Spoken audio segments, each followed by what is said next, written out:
ਭਾਰਤੀ ਸੰਵਿਧਾਨ ਦੀਆਂ ਵਿਸ਼ੇਸ਼ਤਾਵਾਂ ਦੇ ਵਿੱਚ ਕੁਝ ਵਿਚਿੱਤਰ ਵਿਸ਼ੇਸ਼ਤਾਵਾਂ ਵੀ ਹਨ। ਜਿਵੇਂ ਆਪਾਂ ਗੱਲ ਕਰੀਏ ਰਾਸ਼ਟਰਪਤੀ ਦੀਆਂ ਸੰਕਟਕਾਲੀਨ ਸ਼ਕਤੀਆਂ ਦੀ, ਇੱਕ ਪਾਸੇ ਤਾਂ ਸੰਵਿਧਾਨ ਰਾਸ਼ਟਰਪਤੀ ਨੂੰ ਨਾਮ ਮਾਤਰ ਦਾ ਮੁਖੀ ਕਹਿੰਦਾ ਹੈ, ਪਰ ਜਦੋਂ ਦੇਸ਼ ਵਿੱਚ ਆਪਾਤਕਾਲੀਨ ਸੰਕਟ ਆ ਜਾਣ ਤਾਂ ਉਸ ਸਮੇਂ ਰਾਸ਼ਟਰਪਤੀ ਦੇਸ਼ ਦਾ ਮੁਖੀ ਹੁੰਦਾ ਹੈ। ਪਿਆਰੇ ਵਿਦਿਆਰਥੀਓ, ਮੈਂ ਹਾਂ ਦਵਿੰਦਰ ਸ਼ਰਮਾ, ਸਮਾਜਿਕ ਵਿਗਿਆਨ ਅਧਿਆਪਕ ਜ਼ਿਲ੍ਹਾ ਕਪੂਰਥਲਾ ਤੋਂ, ਤੇ ਮੈਂ ਤੁਹਾਡੇ ਲਈ ਅੱਜ ਲੈ ਕੇ ਆਇਆ ਹਾਂ 10ਵੀਂ ਜਮਾਤ ਦੀ ਸਮਾਜਿਕ ਵਿਗਿਆਨ ਦੇ ਨਾਗਰਿਕ ਸ਼ਾਸਤਰ ਭਾਗ ਦੇ 10ਵੇਂ ਪਾਠ ਭਾਰਤੀ ਸੰਵਿਧਾਨ ਦੀਆਂ ਵਿਸ਼ੇਸ਼ਤਾਵਾਂ ਦੇ ਤੀਸਰੇ ਭਾਗ ਦੇ ਵਿੱਚ ਮੈਂ ਤੁਹਾਡੇ ਨਾਲ ਭਾਰਤੀ ਸੰਵਿਧਾਨ ਦੀਆਂ ਵਿਸ਼ੇਸ਼ਤਾਵਾਂ ਸੰਬੰਧੀ ਕੁਝ ਜਾਣਕਾਰੀਆਂ ਸਾਂਝੀਆਂ ਕਰਾਂਗਾ। ਵਿਦਿਆਰਥੀਓ, ਭਾਰਤੀ ਨਾਗਰਿਕਾਂ ਦੇ ਮੌਲਿਕ ਅਧਿਕਾਰਾਂ ਤੇ ਆਉਣ ਤੋਂ ਪਹਿਲਾਂ ਆਪਾਂ ਇਸ ਪਾਠ ਵਿੱਚ ਪੜ੍ਹ ਚੁੱਕੇ ਹਾਂ ਭਾਰਤ ਦੇ ਸੰਵਿਧਾਨ ਦੀ ਪ੍ਰਸਤਾਵਨਾ। ਉਸ ਤੋਂ ਬਾਅਦ ਆਪਾਂ ਪ੍ਰਸਤਾਵਨਾ ਨੂੰ ਪੂਰੇ ਵਿਸਥਾਰ ਦੇ ਨਾਲ ਜਾਣਿਆ ਹੈ।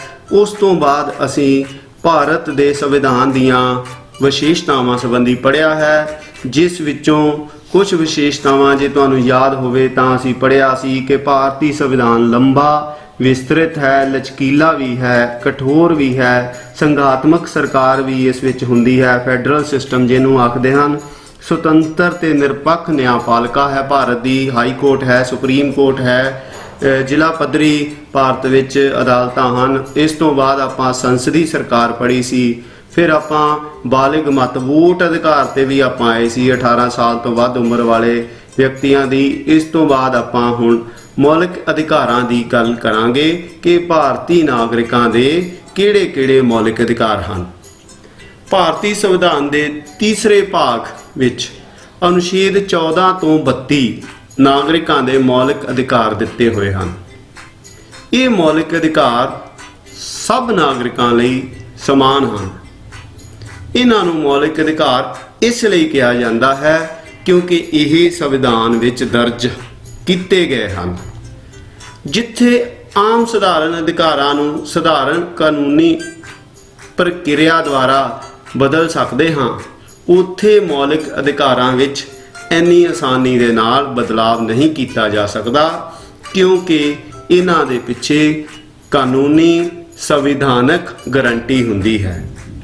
ਸੋ ਬੱਚਿਓ, ਆਪਾਂ ਤੁਹਾਡੇ ਨਾਲ ਇਸ ਟੌਪਿਕ ਤੇ ਪਹਿਲਾਂ ਵੀ 2 ਵਾਰੀ ਗੱਲ ਕੀਤੀ ਹੈ। ਆਪਾਂ ਹੁਣ ਗੱਲ ਕਰ ਰਹੇ ਹਾਂ ਸਾਡੇ ਅਧਿਕਾਰਾਂ ਦੀ। ਭਾਰਤ ਦੇ ਹਰ ਨਾਗਰਿਕ ਨੂੰ ਭਾਰਤ ਦੇ ਸੰਵਿਧਾਨ ਨੇ ਕੁਝ ਮੌਲਿਕ ਅਧਿਕਾਰ ਦਿੱਤੇ ਹਨ। ਮੌਲਿਕ ਅਧਿਕਾਰ ਅਤੇ ਸਧਾਰਨ ਅਧਿਕਾਰ ਵਿੱਚ ਬਸ ਇੰਨਾ ਹੀ ਫਰਕ ਹੈ ਕਿ ਜਿਸ ਅਧਿਕਾਰ ਨੂੰ ਸਾਡੇ ਸੰਵਿਧਾਨ ਨੇ ਦਿੱਤਾ ਹੋਇਆ ਹੈ ਉਹ ਸਾਡਾ ਮੌਲਿਕ ਅਧਿਕਾਰ ਹੈ। ਉਹ ਇੱਕ ਤਰ੍ਹਾਂ ਦੀ ਗਾਰੰਟੀ ਹੈ ਸਾਡੇ ਲਈ।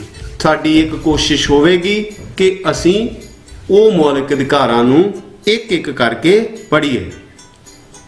ਭਾਰਤ ਦੇ ਸੰਵਿਧਾਨ ਵਿੱਚ ਨਾਗਰਿਕਾਂ ਨੂੰ 6 ਪ੍ਰਕਾਰ ਦੀਆਂ ਸੁਤੰਤਰਤਾਵਾਂ ਦਿੱਤੀਆਂ ਗਈਆਂ ਹਨ, ਜਿਨ੍ਹਾਂ ਨੂੰ ਨਾਗਰਿਕਾਂ ਦੇ ਮੌਲਿਕ ਅਧਿਕਾਰ ਕਿਹਾ ਜਾਂਦਾ ਹੈ। ਭਾਰਤ ਦਾ ਹਰੇਕ ਨਾਗਰਿਕ ਕਾਨੂੰਨੀ ਦਾਇਰੇ ਵਿੱਚ ਰਹਿ ਕੇ ਇਹਨਾਂ ਸੁਤੰਤਰਤਾਵਾਂ ਨੂੰ ਜਾਂ ਆਜ਼ਾਦੀ ਨੂੰ ਮਾਣ ਸਕਦਾ ਹੈ। ਸੋ ਇਹਦੇ ਨਾਲ ਇੱਕ ਸ਼ਰਤ ਲਾਈ ਹੈ, ਉਹ ਸ਼ਰਤ ਹੈ ਕਾਨੂੰਨੀ ਦਾਇਰੇ ਵਿੱਚ ਰਹਿ ਕੇ। ਠੀਕ ਹੈ ਬੱਚਿਓ। ਸੋ ਅਧਿਕਾਰਾਂ ਦਾ ਮਤਲਬ ਇਹ ਨਹੀਂ ਹੈ ਕਿ ਅਸੀਂ ਆਪਣੀ ਮਰਜ਼ੀ ਨਾਲ ਜੋ ਸਾਡੇ ਦਿਲ ਵਿੱਚ ਆਉਂਦਾ ਹੈ ਅਸੀਂ ਉਹ ਕਰੀ ਜਾਈਏ। ਸਾਡਾ ਅਧਿਕਾਰ ਉਦੋਂ ਤੱਕ ਹੀ ਸਾਡਾ ਅਧਿਕਾਰ ਹੈ ਜਦੋਂ ਤੱਕ ਸਾਡਾ ਅਧਿਕਾਰ ਕਿਸੇ ਦੂਸਰੇ ਨੂੰ ਨੁਕਸਾਨ ਨਾ ਪਹੁੰਚਾਉਂਦਾ ਹੋਵੇ। ਠੀਕ ਹੈ ਬੱਚਿਓ। ਹੁਣ ਮੈਂ ਉਦਾਹਰਨ ਦੇ ਤੌਰ ਤੇ ਕਹਾਂ ਕਿ ਮੈਂ ਇੱਕ ਵੱਡਾ ਸਾਰਾ ਸਪੀਕਰ ਲੈ ਕੇ ਤੇ ਕਿਸੇ ਦੇ ਦਰਵਾਜ਼ੇ ਅੱਗੇ ਲਾ ਦੇਵਾਂ ਤੇ ਮੈਂ ਕਹਾਂ ਮੇਰਾ ਅਧਿਕਾਰ ਹੈ, ਜਾਂ ਮੈਂ ਕਹਾਂ ਕਿ ਮੈਨੂੰ ਬੋਲਣ ਦੀ ਆਜ਼ਾਦੀ ਹੈ ਤਾਂ ਮੈਂ ਗੁਆਂਢੀ ਨੂੰ ਗਾਲਾਂ ਕੱਢਣੀਆਂ ਸ਼ੁਰੂ ਕਰ ਦੇਵਾਂ। ਇਸ ਤਰ੍ਹਾਂ ਨਹੀਂ ਹੁੰਦਾ। ਸਾਨੂੰ ਕੁਝ ਮੌਲਿਕ ਅਧਿਕਾਰ ਸੰਵਿਧਾਨ ਨੇ ਦਿੱਤੇ ਹਨ, ਪਰ ਉਸ ਦੇ ਨਾਲ ਕੁਝ ਕਾਨੂੰਨੀ ਸ਼ਰਤਾਂ ਲਾਈਆਂ ਹਨ। ਸੋ ਆਪਾਂ ਇਹਨਾਂ ਮੌਲਿਕ ਅਧਿਕਾਰਾਂ ਨੂੰ ਇੱਕ-ਇੱਕ ਕਰਕੇ ਜਾਣਦੇ ਹਾਂ ਕਿ ਭਾਰਤ ਦੇ ਸੰਵਿਧਾਨ ਨੇ ਸਾਨੂੰ ਕਿਹੜੇ-ਕਿਹੜੇ ਮੌਲਿਕ ਅਧਿਕਾਰ ਦਿੱਤੇ ਹਨ। ਆਹ ਦੇਖੋ ਬੱਚਿਓ, ਮੌਲਿਕ ਅਧਿਕਾਰਾਂ ਨੂੰ ਆਪਾਂ ਇਸ ਮਾਈਂਡ ਮੈਪ ਦੇ ਨਾਲ ਵੀ ਸਮਝ ਸਕਦੇ ਹਾਂ ਕਿ ਭਾਰਤੀ ਨਾਗਰਿਕਾਂ ਦੇ ਮੌਲਿਕ ਅਧਿਕਾਰ ਕਿਹੜੇ-ਕਿਹੜੇ ਹਨ।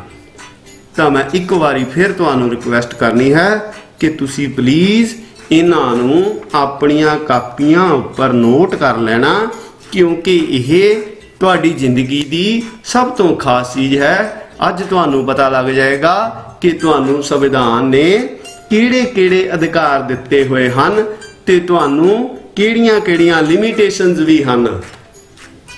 ਲਿਮਿਟੇਸ਼ਨ ਨੂੰ ਕੀ ਕਹਾਂ ਮੈਂ, ਸੀਮਾਵਾਂ ਵੀ ਹਨ। ਸੋ ਕਿਰਪਾ ਕਰਕੇ ਇਹਨਾਂ ਸਾਰੇ ਪੁਆਇੰਟਸ ਨੂੰ ਤੁਸੀਂ ਆਪਣੀਆਂ ਨੋਟਬੁੱਕਸ ਉੱਪਰ ਨੋਟ ਕਰਨਾ ਹੈ। ਸੋ ਸਭ ਤੋਂ ਪਹਿਲਾਂ ਆਪਾਂ ਦੇਖਦੇ ਹਾਂ ਸਮਾਨਤਾ ਦਾ ਅਧਿਕਾਰ। ਦੇਸ਼ ਆਜ਼ਾਦ ਹੋਣ ਸਮੇਂ ਭਾਰਤੀ ਸਮਾਜ ਵਿੱਚ ਅਨੇਕਾਂ ਅਸਮਾਨਤਾਵਾਂ ਦੀ ਭਰਮਾਰ ਸੀ। ਜਦੋਂ ਆਪਾਂ ਆਜ਼ਾਦ ਹੋਏ ਉਸ ਸਮੇਂ ਸਾਡੇ ਸਮਾਜ ਵਿੱਚ ਬਹੁਤ ਸਾਰੀਆਂ ਅਸਮਾਨਤਾਵਾਂ ਸਨ। ਕਿਹੜੀਆਂ-ਕਿਹੜੀਆਂ? ਜਿਵੇਂ ਲੋਕਾਂ ਵਿੱਚ ਧਰਮ, ਜਾਤ, ਰੰਗ, ਨਸਲ, ਬੋਲੀ ਅਤੇ ਸੱਭਿਆਚਾਰ ਆਦਿ ਪੱਖੋਂ ਵੰਡੀਆਂ ਪਾਈਆਂ ਹੋਈਆਂ ਸਨ। ਸੋ ਸੰਵਿਧਾਨ ਦੇ ਨਿਰਮਾਤਾਵਾਂ ਨੇ ਇਹਨਾਂ ਅਸਮਾਨਤਾਵਾਂ ਨੂੰ ਖਤਮ ਕਰਨ ਦੇ ਲਈ ਸਮਾਨਤਾ ਦੇ ਅਧਿਕਾਰ ਨੂੰ ਪਹਿਲ ਦੇ ਆਧਾਰ ਤੇ ਸੰਵਿਧਾਨ ਵਿੱਚ ਸ਼ਾਮਲ ਕੀਤਾ। ਸਾਡੇ ਸੰਵਿਧਾਨ ਵਿੱਚ ਨਾਗਰਿਕਾਂ ਨੂੰ ਹੇਠ ਲਿਖੀਆਂ ਸਮਾਨਤਾਵਾਂ ਜਾਂ ਹੇਠ ਲਿਖੇ ਅਧਿਕਾਰ ਜਿਹੜੇ ਹਨ ਉਹ ਦਿੱਤੇ ਗਏ ਹਨ। ਕਿਹੜੇ-ਕਿਹੜੇ ਹਨ? ਚਲੋ ਆਪਾਂ ਦੇਖੀਏ ਕਿਹੜੇ-ਕਿਹੜੇ ਅਧਿਕਾਰ ਸੰਵਿਧਾਨ ਨੇ ਸਾਨੂੰ ਦਿੱਤੇ ਹਨ। ਲਓ ਜੀ, ਕਾਨੂੰਨ ਦੇ ਸਾਹਮਣੇ ਅਧਿਕਾਰ। ਇਹਦਾ ਮਤਲਬ ਇਹ ਹੈ ਕਿ ਹਰੇਕ ਭਾਰਤ ਵਾਸੀ ਨੂੰ, ਹਰੇਕ ਭਾਰਤ ਦੇ ਨਾਗਰਿਕ ਨੂੰ ਕਾਨੂੰਨ ਦੇ ਸਾਹਮਣੇ, ਹਰੇਕ ਭਾਰਤੀ ਕਾਨੂੰਨ ਦੇ ਸਾਹਮਣੇ ਬਰਾਬਰ ਹੈ ਅਤੇ ਹਰੇਕ ਤੋਂ ਸਮਾਨ ਕਾਨੂੰਨ ਲਾਗੂ ਹੁੰਦੇ ਹਨ। ਕਹਿਣ ਦਾ ਮਤਲਬ ਇਹ ਹੈ ਕਿ ਹਰੇਕ ਭਾਰਤ ਵਾਸੀ ਕਾਨੂੰਨ ਦੀਆਂ ਨਜ਼ਰਾਂ ਵਿੱਚ ਇੱਕ ਹੈ। ਕਾਨੂੰਨ, ਜਿਵੇਂ ਤੁਸੀਂ ਇਸ ਫੋਟੋ ਵਿੱਚ ਦੇਖ ਰਹੇ ਹੋ ਕਿ ਇਸ ਨੂੰ ਨਿਆਂ ਦੀ ਮੂਰਤੀ ਕਿਹਾ ਜਾਂਦਾ ਹੈ। ਇਸ ਨੇ ਅੱਖਾਂ ਉੱਪਰ ਪੱਟੀ ਬੰਨੀ ਹੋਈ ਹੈ। ਇਸ ਲਈ ਹਿੰਦੂ, ਮੁਸਲਮਾਨ, ਸਿੱਖ, ਈਸਾਈ ਸਭ ਬਰਾਬਰ ਹਨ।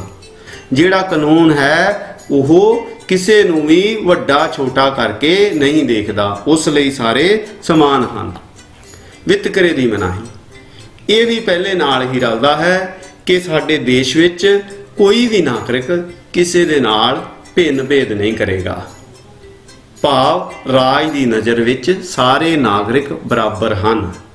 ਰਾਜ ਕਿਸੇ ਨਾਲ ਵੀ, ਇੱਥੇ ਰਾਜ ਦਾ ਮਤਲਬ ਸਰਕਾਰ ਤੋਂ ਹੈ, ਇੱਥੇ ਰਾਜ ਦਾ ਮਤਲਬ ਦੇਸ਼ ਤੋਂ ਹੈ, ਇੱਥੇ ਰਾਜ ਦਾ ਮਤਲਬ ਦੇਸ਼ ਦੀ ਸਰਕਾਰ ਤੋਂ ਹੈ, ਸੰਸਥਾਵਾਂ ਤੋਂ ਹੈ।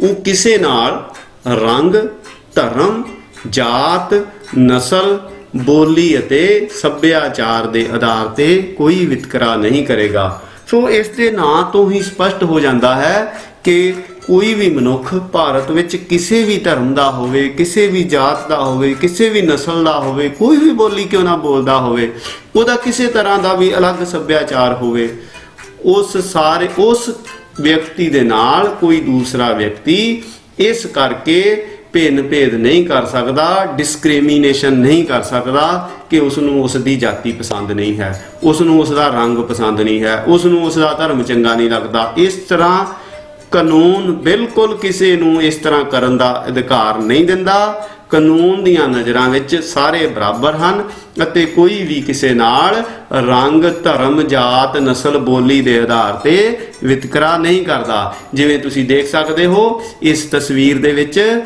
ਇਹ ਸਾਰੇ ਬੱਚੇ ਜਿਹੜੇ ਹਨ ਖੇਡ ਰਹੇ ਹਨ ਅਤੇ ਇੱਕ ਬੱਚੇ ਨੂੰ ਬਾਹਰ ਰੱਖਿਆ ਹੋਇਆ ਹੈ। ਸੋ ਇਹ ਇੱਕ ਸਿਰਫ ਦੱਸਣ ਨੂੰ ਹੈ ਕਿ ਭਾਰਤ ਵਿੱਚ ਇਹ ਚੀਜ਼ਾਂ ਦੀ ਮਨਾਹੀ ਹੈ।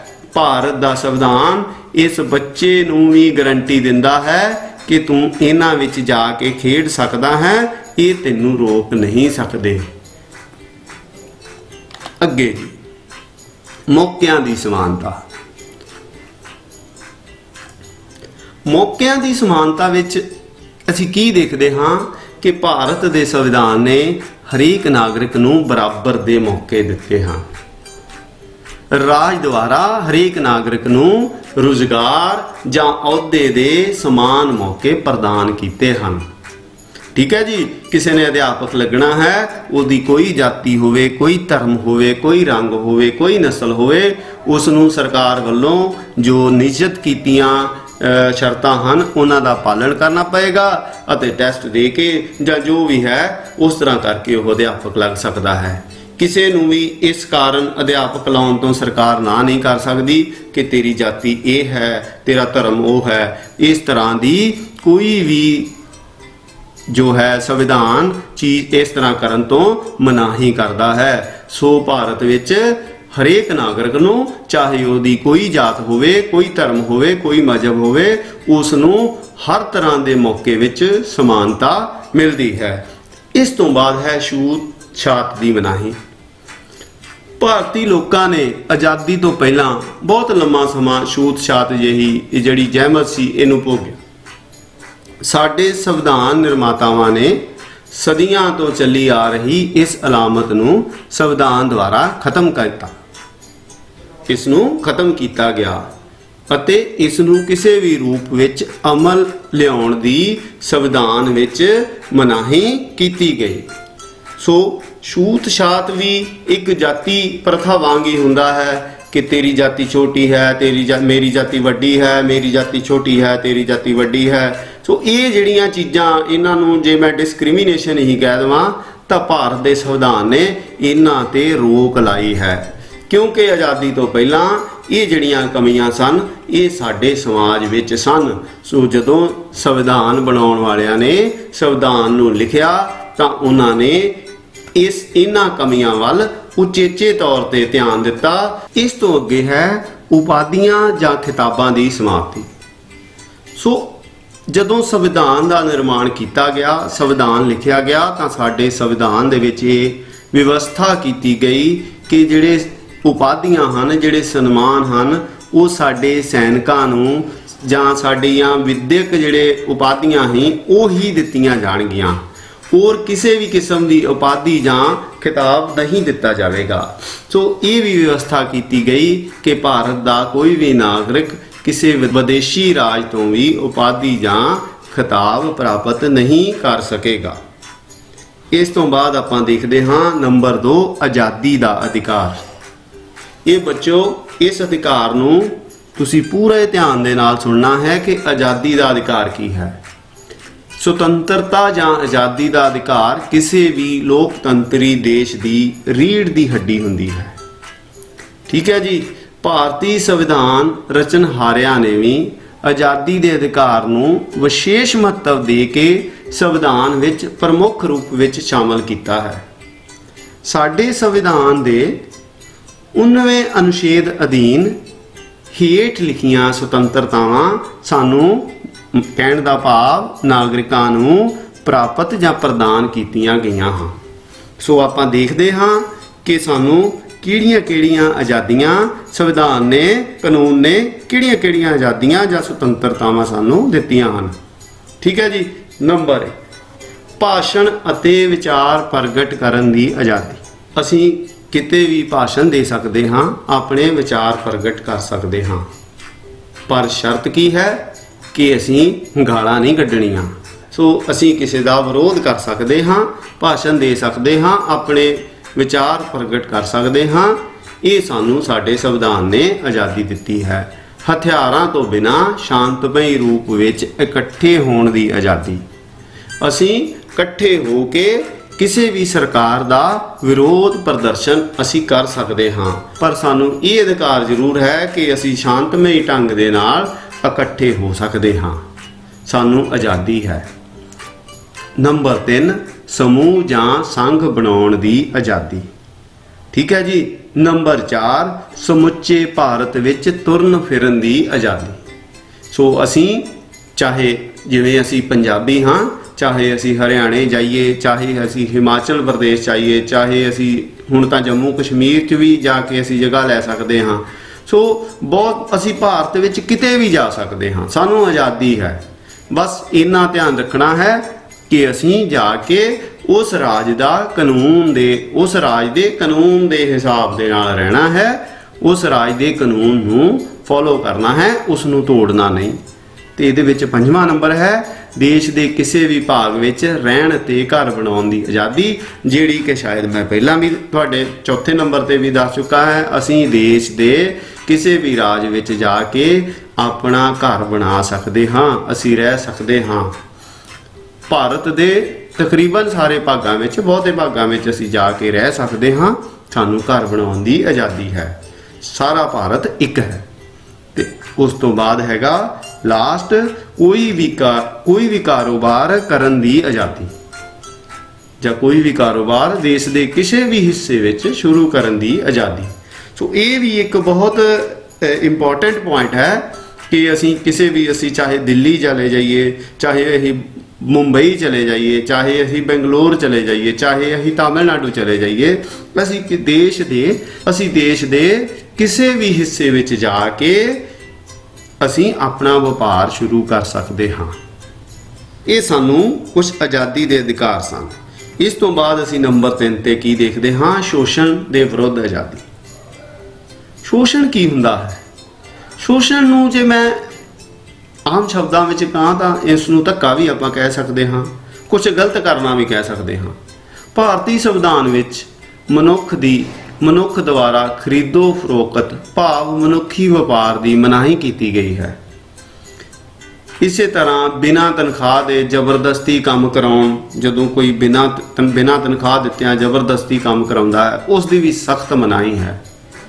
ਇਹਨਾਂ ਸਾਰਿਆਂ ਦੀ ਉਲੰਘਣਾ ਕਰਨ ਵਾਲੇ ਨੂੰ ਜਿਹੜੀ ਹੈਗੀ ਹੈ ਉਹ ਸਖਤ ਸਜ਼ਾ ਦੀ ਵਿਵਸਥਾ ਕੀਤੀ ਗਈ ਹੈ। ਠੀਕ ਹੈ ਜੀ।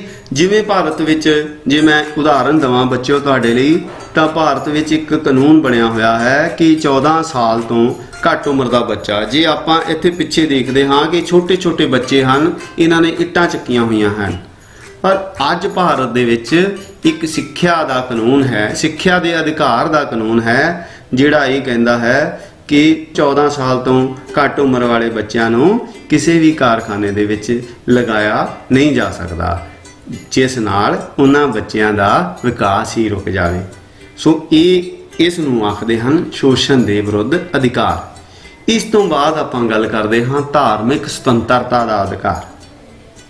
ਇਹ ਵੀ ਬਹੁਤ ਮਹੱਤਵਪੂਰਨ ਜੋ ਹੈ ਉਹ ਇੱਕ ਬਿੰਦੂ ਹੈ, ਉਹ ਇੱਕ ਪੁਆਇੰਟ ਹੈ ਜੋ ਸਾਨੂੰ ਸੰਵਿਧਾਨ ਨੇ ਦਿੱਤਾ ਹੈ। ਸਾਡੇ ਸੰਵਿਧਾਨ ਵਿੱਚ ਭਾਰਤ ਨੂੰ ਧਰਮ ਨਿਰਪੱਖ ਜਿਹੜਾ ਰਾਜ ਹੈ ਐਲਾਨਿਆ ਗਿਆ ਹੈ। ਇਸ ਦਾ ਅਰਥ ਹੈ ਕਿ ਭਾਰਤ ਦਾ ਆਪਣਾ ਕੋਈ ਧਰਮ ਨਹੀਂ ਹੈ। ਸਾਨੂੰ ਪਤਾ ਹੈ ਸਾਡੇ ਦੇਸ਼ ਵਿੱਚ ਹਿੰਦੂ ਵੀ ਰਹਿੰਦੇ ਹਨ, ਮੁਸਲਿਮ ਵੀ ਰਹਿੰਦੇ ਹਨ, ਸਿੱਖ ਵੀ ਰਹਿੰਦੇ ਹਨ, ਈਸਾਈ ਵੀ ਰਹਿੰਦੇ ਹਨ, ਜੈਨ ਵੀ ਰਹਿੰਦੇ ਹਨ, ਬੌਧ ਧਰਮ ਨੂੰ ਮੰਨਣ ਵਾਲੇ ਵੀ ਰਹਿੰਦੇ ਹਨ, ਪਾਰਸੀ ਵੀ ਰਹਿੰਦੇ ਹਨ। ਬਹੁਤ ਸਾਰੇ ਧਰਮ ਹਨ ਸਾਡੇ ਦੇਸ਼ ਵਿੱਚ। ਕਈਆਂ ਧਰਮਾਂ ਦਾ ਤਾਂ ਸ਼ਾਇਦ ਸਾਨੂੰ ਪਤਾ ਵੀ ਨਹੀਂ ਹੋਏਗਾ, ਇੰਨੇ ਧਰਮ ਰਹਿੰਦੇ ਹਨ। ਪਰ ਸਾਡੇ ਦੇਸ਼ ਦੀ ਸਰਕਾਰ ਦਾ ਕੋਈ ਧਰਮ ਨਹੀਂ ਹੈ, ਉਹ ਧਰਮ ਨਿਰਪੱਖ ਹੈ। ਰਾਜ ਦੀ ਨਜ਼ਰ ਵਿੱਚ ਸਾਰੇ ਧਰਮ ਬਰਾਬਰ ਹੁੰਦੇ ਹਨ। ਠੀਕ ਹੈ ਜੀ। ਤੇ ਰਾਜ ਸਾਰੇ ਧਰਮਾਂ ਦਾ ਬਰਾਬਰ ਆਦਰ ਸਤਿਕਾਰ ਕਰੇਗਾ। ਰਾਜ ਕਿਸੇ ਵੀ ਧਰਮ ਵਿੱਚ ਦਖਲ ਅੰਦਾਜ਼ੀ ਨਹੀਂ ਕਰੇਗਾ। ਇੱਥੇ ਰਾਜ ਦਾ ਮਤਲਬ ਫਿਰ ਸਰਕਾਰ ਤੋਂ ਹੈ। ਇੱਥੇ ਇੱਕ ਚੀਜ਼ ਮੈਂ ਹੋਰ ਦੱਸਣੀ ਚਾਹੁੰਦਾ ਹਾਂ ਕਿ ਸਰਕਾਰ ਹੈ ਉਹ ਕੋਈ ਵੀ ਫੈਸਲਾ ਧਰਮ ਦੇ ਅਧਿਕਾਰ ਤੇ ਨਹੀਂ ਕਰ ਸਕਦੀ ਅਤੇ ਹਰੇਕ ਨਾਗਰਿਕ ਨੂੰ ਕਿਸੇ ਵੀ ਧਰਮ ਨੂੰ ਮੰਨਣ, ਉਸ ਦਾ ਪ੍ਰਚਾਰ ਕਰਨ ਅਤੇ ਚੰਦਾ ਇਕੱਠਾ ਕਰਨ ਦੀ ਆਜ਼ਾਦੀ ਹੈ। ਸੋ ਭਾਰਤ ਦਾ ਕੋਈ ਵੀ ਨਾਗਰਿਕ ਕਿਸੇ ਵੀ ਧਰਮ ਨੂੰ ਮੰਨ ਸਕਦਾ ਹੈ, ਉਹ ਉਸ ਦਾ ਪ੍ਰਚਾਰ ਕਰ ਸਕਦਾ ਹੈ, ਉਸ ਲਈ ਉਹ ਚੰਦਾ ਇਕੱਠਾ ਕਰ ਸਕਦਾ ਹੈ। ਵਿਦਿਅਕ ਅਤੇ ਸੱਭਿਆਚਾਰਕ ਅਧਿਕਾਰ, ਇਸ ਬਾਰੇ ਮੈਂ ਥੋੜੀ ਜੀ ਗੱਲ ਤੁਹਾਡੇ ਨਾਲ ਪਹਿਲਾਂ ਵੀ ਕਰ ਚੁੱਕਾ ਹਾਂ ਕਿ ਭਾਰਤ ਵਿੱਚ ਜਿਵੇਂ ਵੱਖ-ਵੱਖ ਧਰਮਾਂ ਨੂੰ ਮੰਨਣ ਵਾਲੇ ਲੋਕ ਹਨ, ਵੱਖ-ਵੱਖ ਬੋਲੀਆਂ ਬੋਲਣ ਵਾਲੇ ਵੀ ਲੋਕ ਹਨ ਤੇ ਵੱਖ-ਵੱਖ ਸੱਭਿਆਚਾਰ ਵਾਲੇ ਲੋਕ ਵੀ ਵਸਦੇ ਹਨ। ਇਹਨਾਂ ਵਿੱਚ ਬਹੁਤੇ ਘੱਟ ਗਿਣਤੀਆਂ ਵਿੱਚ ਸ਼ਾਮਲ ਹਨ। ਅਜਿਹੇ ਘੱਟ ਗਿਣਤੀ ਲੋਕਾਂ ਲਈ ਸਾਡੇ ਸੰਵਿਧਾਨ ਵਿੱਚ ਹੇਠ ਲਿਖੇ ਜਿਹੜੇ ਹਨ ਉਹ ਵਿਸ਼ੇਸ਼ ਪ੍ਰਬੰਧ ਕੀਤੇ ਗਏ ਹਨ। ਕੀ ਹੈ? ਸਰਕਾਰੀ ਵਿਦਿਅਕ ਸੰਸਥਾਵਾਂ ਵਿੱਚ ਜਾਂ ਰਾਜ ਵੱਲੋਂ ਵਿੱਤੀ ਸਹਾਇਤਾ ਪ੍ਰਾਪਤ ਵਿਦਿਅਕ ਸੰਸਥਾਵਾਂ ਵਿੱਚ ਦਾਖਲਾ ਦੇਣ ਵੇਲੇ ਧਰਮ, ਭਾਸ਼ਾ, ਜਾਤੀ, ਰੰਗ ਜਾਂ ਨਸਲ ਆਦਿ ਦੇ ਆਧਾਰ ਤੇ ਕੋਈ ਭਿੰਨ ਭੇਦ ਨਹੀਂ ਕੀਤਾ ਜਾਏਗਾ। ਸੋ ਜਿੰਨੀਆਂ ਵੀ ਸਰਕਾਰੀ ਵਿਦਿਅਕ ਸੰਸਥਾਵਾਂ ਹਨ, ਸਰਕਾਰੀ ਸਕੂਲ ਹਨ, ਸਰਕਾਰੀ ਕਾਲਜਸ ਹਨ, ਉੱਥੇ ਕਿਸੇ ਵੀ ਧਰਮ ਦਾ ਬੱਚਾ ਜਾ ਕੇ ਦਾਖਲਾ ਲੈ ਸਕਦਾ ਹੈ। ਉਸ ਨੂੰ ਉਸ ਸਕੂਲ ਦਾ ਮੁਖੀ ਜਾਂ ਉਸ ਕਾਲਜ ਦਾ ਮੁਖੀ ਜਾਂ ਉਸ ਸੰਸਥਾ ਦਾ ਮੁਖੀ ਇਹ ਕਹਿ ਕੇ ਨਹੀਂ ਵਾਪਸ ਮੋੜ ਸਕਦਾ ਕਿ ਸੌਰੀ ਬੇਟਾ, ਤੇਰੀ ਫਲਾਨੀ ਜਾਤੀ ਹੈ, ਤੈਨੂੰ ਐਡਮਿਸ਼ਨ ਨਹੀਂ ਮਿਲ ਸਕਦਾ। ਸੋ ਸਕੂਲ ਵਿੱਚ, ਕਾਲਜ ਵਿੱਚ, ਕਿਸੇ ਵੀ ਸੰਸਥਾ ਵਿੱਚ ਬੱਚਾ ਜਿਹੜਾ ਹੈਗਾ ਉਹ ਕਿਸੇ ਵੀ ਧਰਮ ਨਾਲ ਸੰਬੰਧਿਤ ਬੱਚਾ ਦਾਖਲਾ ਲੈ ਸਕਦਾ ਹੈ। ਅਗਲਾ ਬਿੰਦੂ ਹੈ ਧਰਮ ਆਧਾਰਿਤ ਘੱਟ ਗਿਣਤੀਆਂ ਨੂੰ ਆਪਣੀ ਇੱਛਾ ਅਨੁਸਾਰ ਸਿੱਖਿਆ ਸੰਸਥਾਵਾਂ ਬਣਾਉਣ ਦਾ ਅਧਿਕਾਰ ਦਿੱਤਾ ਗਿਆ ਹੈ। ਬੱਚੋ ਇਸ ਬਿੰਦੂ ਨੂੰ ਸਮਝਣਾ ਹੈ। ਇਹ ਕੀ ਕਹਿੰਦਾ ਹੈ ਕਿ ਕੋਈ ਵੀ ਜਾਤੀ ਜਿਹਨੂੰ ਭਾਰਤ ਦੇ ਸੰਵਿਧਾਨ ਨੇ ਅਲਪ ਸੰਖਿਅਕ ਜਾਤੀ ਦਾ ਜਿਹੜਾ ਨਾਂ ਦਿੱਤਾ ਹੋਇਆ ਹੈ, ਉਸ ਜਾਤੀ ਨੂੰ ਜਾਂ ਉਸ ਜਾਤੀ ਨੂੰ ਮੰਨਣ ਵਾਲੇ ਨੂੰ ਇਹ ਸੰਵਿਧਾਨ ਨੇ ਅਧਿਕਾਰ ਦਿੱਤਾ ਹੈ ਕਿ ਉਹ ਜੇਕਰ ਭਾਰਤ ਵਿੱਚ ਘੱਟ ਗਿਣਤੀ ਹੈ ਤਾਂ ਉਹ ਆਪਣੀ ਇੱਛਾ ਅਨੁਸਾਰ ਵਿਦਿਅਕ ਸੰਸਥਾਵਾਂ ਜਿਹੜੀਆਂ ਹਨ ਉਹ ਖੋਲ੍ਹ ਸਕਦਾ ਹੈ ਅਤੇ ਸਿੱਖਿਆ ਦਾ ਪ੍ਰਸਾਰ ਜਿਹੜਾ ਹੈ ਉਹ ਵਧਾ ਸਕਦਾ ਹੈ। ਹਰੇਕ ਸੰਪਰਦਾਇ ਨੂੰ ਆਪਣੀ ਭਾਸ਼ਾ ਜਾਂ ਲਿਪੀ ਦੀ ਸੁਰੱਖਿਆ ਅਤੇ ਵਿਕਾਸ ਕਰਨ ਦਾ ਅਧਿਕਾਰ ਹੈ। ਇਸ ਤੋਂ ਬਾਅਦ ਆਪਾਂ ਅਗਲੀ ਗੱਲ ਕਰਦੇ ਹਾਂ ਸੰਵਿਧਾਨਿਕ ਉਪਚਾਰਾਂ ਜਾਂ ਉਪਾਵਾਂ ਦਾ ਅਧਿਕਾਰ। ਇਹ ਬੱਚਿਓ ਕੀ ਹੈ? ਸੰਵਿਧਾਨ ਦੁਆਰਾ ਜਿੱਥੇ ਰਾਜ ਦੇ ਨਾਗਰਿਕਾਂ ਨੂੰ ਅਧਿਕਾਰ ਦਿੱਤੇ ਗਏ ਹਨ ਉੱਥੇ ਇਹਨਾਂ ਅਧਿਕਾਰਾਂ ਦਾ ਸਤਿਕਾਰ ਕਰਨਾ ਅਤੇ ਲਾਗੂ ਕਰਨਾ ਵੀ ਜ਼ਰੂਰੀ ਕੀਤਾ ਜਾਂਦਾ ਹੈ। ਜੇਕਰ ਕਿਸੇ ਵੇਲੇ ਸਰਕਾਰ ਇਹਨਾਂ ਅਧਿਕਾਰਾਂ ਦੀ ਉਲੰਘਣਾ ਕਰਦੀ ਹੈ ਤਾਂ ਨਾਗਰਿਕਾਂ ਕੋਲ ਇਹਨਾਂ ਦੀ ਰਾਖੀ ਲਈ ਕੁਝ ਕਾਨੂੰਨੀ ਉਪਾਅ ਹੋਣੇ ਵੀ ਚਾਹੀਦੇ ਹਨ। ਭਾਰਤੀ ਸੰਵਿਧਾਨ ਅਨੁਸਾਰ ਜੇਕਰ ਸਰਕਾਰ ਦੁਆਰਾ ਨਾਗਰਿਕਾਂ ਦੇ ਅਧਿਕਾਰਾਂ ਵਿਰੁੱਧ ਕੰਮ ਕੀਤਾ ਜਾਂਦਾ ਹੈ ਤਾਂ ਨਾਗਰਿਕ ਆਪਣੇ ਅਧਿਕਾਰਾਂ ਦੀ ਰਾਖੀ ਲਈ ਅਦਾਲਤਾਂ ਦੇ ਵਿੱਚ ਜਾ ਕੇ ਉਸ ਨੂੰ ਚੁਣੌਤੀ ਦੇ ਸਕਦੇ ਹਨ। ਠੀਕ ਹੈ ਬੱਚਿਓ, ਮਤਲਬ ਕਹਿਣ ਦਾ ਇਹ ਹੈ ਕਿ ਸਾਡੇ ਕੋਲ ਅਧਿਕਾਰ ਹਨ ਕਿ ਜੇਕਰ ਸਰਕਾਰ ਸਾਡੇ ਅਧਿਕਾਰ ਨੂੰ ਦਬਾਉਂਦੀ ਹੈ ਤਾਂ ਅਸੀਂ ਆਪਣੇ ਅਧਿਕਾਰ ਲਈ ਕੋਰਟ ਵਿੱਚ ਜਾਂ ਅਦਾਲਤ ਵਿੱਚ ਜਾ ਸਕਦੇ ਹਾਂ ਜਿੱਥੇ ਜੱਜ ਫੈਸਲਾ ਕਰਦੇ ਹਨ ਕਿ ਸਰਕਾਰ ਨੇ ਇਹ ਗਲਤੀ ਕੀਤੀ ਹੈ ਜਾਂ ਨਹੀਂ ਗਲਤੀ ਕੀਤੀ। ਸੋ ਅਖੀਰ ਵਿੱਚ ਸਿੱਟਾ ਕੀ ਨਿਕਲਦਾ ਹੈ ਕਿ ਆਪਾਂ ਉੱਪਰ ਜੋ ਵੀ ਦੇਖਿਆ ਹੈ ਕਿ ਸਾਡੇ ਦੇਸ਼ ਦੇ ਸੰਵਿਧਾਨ ਦੁਆਰਾ ਦੇਸ਼ ਦੇ ਨਾਗਰਿਕਾਂ ਨੂੰ ਦਿੱਤੇ ਗਏ ਵੱਖ-ਵੱਖ ਅਧਿਕਾਰਾਂ ਬਾਰੇ ਆਪਾਂ ਜਾਣਕਾਰੀ ਜਿਹੜੀ ਪ੍ਰਾਪਤ ਕੀਤੀ ਹੈ। ਇਹ ਸੁਤੰਤਰਤਾ ਭਾਰਤ ਦਾ ਹਰੇਕ ਨਾਗਰਿਕ ਕਾਨੂੰਨ ਦੇ ਦਾਇਰੇ ਵਿੱਚ ਰਹਿ ਕੇ ਮਾਣ ਸਕਦਾ ਹੈ। ਹੁਣ ਆਪਾਂ ਇਸ ਤੋਂ ਅੱਗੇ ਆਪਣੇ ਕਰਤੱਵਾਂ ਦੀ ਵੀ ਗੱਲ ਕਰਦੇ ਹਾਂ। ਅਧਿਕਾਰ ਤਾਂ ਸਾਨੂੰ ਸੰਵਿਧਾਨ ਨੇ ਦੇ ਦਿੱਤੇ, ਪਰ ਉਸ ਦੇ ਨਾਲ ਦੀ ਨਾਲ ਸਾਡੇ ਕੁਝ ਕਰਤੱਵ ਵੀ ਹਨ। ਅਧਿਕਾਰ ਅਤੇ ਕਰਤੱਵ ਇੱਕ ਹੀ ਸਿੱਕੇ ਦੇ ਦੋ ਪਾਸੇ ਹਨ। ਅਧਿਕਾਰ ਅਤੇ ਕਰਤੱਵ ਨਾਲ-ਨਾਲ ਚੱਲਦੇ ਹਨ। ਅਧਿਕਾਰਾਂ ਦੀ ਹੋਂਦ ਲਈ ਕਰਤੱਵ ਵੀ ਜ਼ਰੂਰੀ ਹਨ, ਜਾਂ ਆਪਾਂ ਇਹ ਕਹਿ ਸਕਦੇ ਹਾਂ ਕਿ ਕਰਤੱਵਾਂ ਤੋਂ ਬਿਨਾਂ ਅਧਿਕਾਰ ਹੋਂਦ ਵਿੱਚ ਨਹੀਂ ਰਹਿ ਸਕਦੇ। ਇਸ ਲਈ ਬਹੁਤ ਸਾਰੇ ਦੇਸ਼ਾਂ ਨੇ ਆਪਣੇ ਨਾਗਰਿਕਾਂ ਦੇ ਅਧਿਕਾਰਾਂ ਨਾਲ ਸੰਵਿਧਾਨ ਵਿੱਚ ਉਹਨਾਂ ਦੇ ਮੂਲ ਕਰਤੱਵ ਵੀ ਅੰਕਿਤ ਕੀਤੇ ਹੋਏ ਹਨ। ਜਿਵੇਂ ਮੈਂ ਤੁਹਾਡੇ ਨਾਲ ਪਹਿਲਾਂ ਵੀ ਗੱਲ ਕੀਤੀ ਹੈ ਕਿ ਭਾਰਤ ਦੇ ਜਿਹੜੇ ਹਨ ਮੌਲਿਕ ਸੰਵਿਧਾਨ ਵਿੱਚ ਨਾਗਰਿਕਾਂ ਦੇ ਕਰਤੱਵਾਂ ਦੀ ਵਿਵਸਥਾ ਨਹੀਂ ਕੀਤੀ ਗਈ ਸੀ, ਪਰ 1976 ਦੇ ਵਿੱਚ 42ਵੀਂ ਸੰਵਿਧਾਨਕ ਸੋਧ ਰਾਹੀਂ ਇੱਕ ਨਵਾਂ ਭਾਗ ਜੋੜਿਆ ਜਿਹੜਾ ਕਿ 4A ਸੀ। ਉਹਨੂੰ ਜੋੜ ਕੇ ਨਾਗਰਿਕਾਂ ਦੇ ਕੁਝ ਜਿਹੜੇ ਹਨ ਹੇਠ ਲਿਖੇ ਕਰਤੱਵ ਵੀ ਸੰਵਿਧਾਨ ਦੇ ਵਿੱਚ ਅੰਕਿਤ ਕੀਤੇ ਗਏ। ਕਿਹੜੇ-ਕਿਹੜੇ ਹਨ? ਸੰਵਿਧਾਨ ਦੀ ਪਾਲਣਾ ਕਰਨਾ, ਇਸ ਦੇ ਆਦਰਸ਼ਾਂ, ਸੰਸਥਾਵਾਂ, ਰਾਸ਼ਟਰੀ ਝੰਡੇ ਅਤੇ ਰਾਸ਼ਟਰੀ ਗੀਤ ਦਾ ਸਨਮਾਨ ਕਰਨਾ। ਇਸ ਤੋਂ ਬਾਅਦ ਹੈ ਆਜ਼ਾਦੀ ਲਈ ਕੀਤੇ ਗਏ ਰਾਸ਼ਟਰੀ ਸੰਘਰਸ਼ ਨੂੰ ਉਤਸ਼ਾਹਿਤ ਕਰਨ ਵਾਲੇ ਆਦਰਸ਼ਾਂ ਦਾ ਸਨਮਾਨ ਕਰਨਾ ਤੇ ਉਹਨਾਂ ਦੀ ਪਾਲਣਾ ਕਰਨੀ। ਉਸ ਤੋਂ ਬਾਅਦ ਹੈ ਭਾਰਤ ਦੀ ਪ੍ਰਭੂਸੱਤਾ, ਏਕਤਾ ਅਤੇ ਅਖੰਡਤਾ ਦਾ ਸਮਰਥਨ ਕਰਨਾ ਅਤੇ ਉਸ ਦੀ ਰੱਖਿਆ ਕਰਨੀ। ਦੇਸ਼ ਦੀ ਰੱਖਿਆ ਅਤੇ ਪੁਕਾਰ ਤੇ ਰਾਸ਼ਟਰੀ ਸੇਵਾ ਕਰਨੀ। ਜਿਵੇਂ ਕਿ ਅਸੀਂ ਫੋਟੋ ਵਿੱਚ ਦੇਖ ਰਹੇ ਹਾਂ ਕਿ ਸਾਡੀ ਆਰਮੀ ਹੈ। ਸੋ ਜਦੋਂ ਜੇ ਦੇਸ਼ ਨੂੰ ਲੋੜ ਹੋਵੇ ਤਾਂ ਦੇਸ਼ ਦੀ ਮਦਦ ਵੀ ਕਰਨੀ। 5ਵਾਂ ਨੰਬਰ ਹੈ ਧਾਰਮਿਕ, ਭਾਸ਼ਾਈ, ਖੇਤਰ ਜਾਂ ਵਰਗੀ ਭਿੰਨਤਾਵਾਂ ਤੋਂ ਉੱਤੇ ਉੱਠ ਕੇ ਭਾਰਤ ਦੇ ਸਾਰੇ ਲੋਕਾਂ ਵਿੱਚ ਮੇਲ ਮਿਲਾਪ ਅਤੇ ਸਾਂਝੀ ਭਾਈਚਾਰੇ ਦੀ ਭਾਵਨਾ ਵਿਕਸਿਤ ਕਰਨਾ। ਅਤੇ ਇਸਤਰੀਆਂ ਦੇ ਗੌਰਵ ਦੀ ਨਰਾਦਰੀ ਕਰਨ ਵਾਲੀਆਂ ਪ੍ਰਥਾਵਾਂ ਦਾ ਤਿਆਗ ਕਰਨਾ। ਕਈ ਪ੍ਰਥਾਵਾਂ ਸਾਡੇ 'ਚ ਇੱਦਾਂ ਦੀਆਂ ਸਨ, ਉਹਨਾਂ ਦਾ ਅਸੀਂ ਜਿਵੇਂ ਸਤੀ ਪ੍ਰਥਾ ਸੀ, ਜਾਂ ਦਾਜ ਮੰਗਣ ਵਾਲੀ ਪ੍ਰਥਾ ਸੀ, ਜਾਂ ਉਹ ਭਰੂਣ ਹੱਤਿਆ ਹੈ, ਇਹਨਾਂ ਦਾ ਵਿਰੋਧ ਕਰਨਾ। ਸਾਂਝੇ ਸੱਭਿਆਚਾਰ ਦੇ ਸ਼ਾਨਦਾਰ ਵਿਰਸੇ ਦਾ ਆਦਰ ਕਰਨਾ ਅਤੇ ਇਸ ਨੂੰ ਕਾਇਮ ਰੱਖਣਾ। ਵਿਗਿਆਨਕ ਸਭਾ ਮਾਨਵਤਾਵਾਦ, ਜਾਂਚ ਕਰਨ ਅਤੇ ਸੁਧਾਰ ਕਰਨ ਦੀ ਭਾਵਨਾ ਦਾ ਵਿਕਾਸ ਕਰਨਾ। ਜੰਗਲਾਂ, ਝੀਲਾਂ, ਨਦੀਆਂ, ਜੀਵਨ ਅਤੇ ਕੁਦਰਤੀ ਵਾਤਾਵਰਣ ਦੀ ਰੱਖਿਆ ਕਰਨੀ ਅਤੇ ਜੀਵ ਜੰਤੂਆਂ ਪ੍ਰਤੀ ਦਇਆ ਵੀ ਕਰਨੀ। ਕਿਉਂਕਿ ਬੱਚਿਓ, ਜਿਹੜੇ ਜੰਗਲ, ਝੀਲਾਂ ਅਤੇ ਨਦੀਆਂ ਜਾਂ ਜੰਗਲੀ ਜੀਵਨ ਜਾਂ ਕੁਦਰਤੀ ਵਾਤਾਵਰਣ ਦੀ ਆਪਾਂ ਰੱਖਿਆ ਦੀ ਗੱਲ ਕਰ ਰਹੇ ਹਾਂ, ਇਹ ਅੱਜ ਦੇ ਮਨੁੱਖ ਦੀ ਬਹੁਤ ਵੱਡੀ ਲੋੜ ਹੈ। ਕਿਉਂਕਿ ਜਿਵੇਂ ਅਸੀਂ ਦੇਖਦੇ ਹਾਂ ਕਿ ਸਾਡੇ ਭਾਰਤ ਵਿੱਚ ਜੋ ਵਾਤਾਵਰਣ ਹੈ, ਜੋ ਜਲਵਾਯੂ ਹੈ, ਉਹ ਬਦਲ ਰਹੀ ਹੈ, ਮੌਸਮ ਬਦਲ ਰਹੇ ਹਨ। ਕਿਤੇ ਵਰਖਾ ਘੱਟ ਹੋ ਰਹੀ ਹੈ, ਕਿਤੇ ਵਰਖਾ ਵੱਧ ਹੋ ਰਹੀ ਹੈ।